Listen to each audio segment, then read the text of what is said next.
আমরা যারা খুচরা সার বিক্রেতা আমরা কোনো সময় সারের দাম বাড়াই না। যেমন আমাদের এলাকার মধ্যে যেমন কিছু কীটনাশকের লাইসেন্সধারী ব্যক্তি আছে যাদের সারের লাইসেন্স নাই, এরা এই কামটা করে বিভিন্ন জায়গার থেকে সার কিনে আনিয়া একটু বেশি দামে কিনে আনে, আবার সে একটু বেশি দামে বিক্রি করে।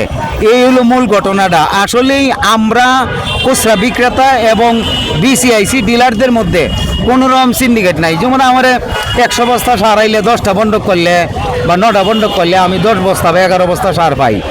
একটা বাগের 10 বস্তা বা 11 বস্তা সার পাই। আমি এই 10 বস্তা বা 11 বস্তা সার দিয়া কি সিন্ডিকেটটা করাম? একজন কৃষকের বন্ধকতা আমি 10 কেজি সারও পারতারি না, কারণ যেন আমার ওয়াট এন প্রায় 2300, 2400 বুট। এই 2500 বুটের মধ্যে মনে করেন যদি 400 কৃষক হতে হয়, তো 400 কৃষক হইলে 10 বস্তা সার হইলে একজন কৃষকের ভাগও কয় বস্তা করবো? তাহলে আমি কি সিন্ডিকেটটা করাম বা বিসিআইসি ডিলারই কি সিন্ডিকেটটা করবো?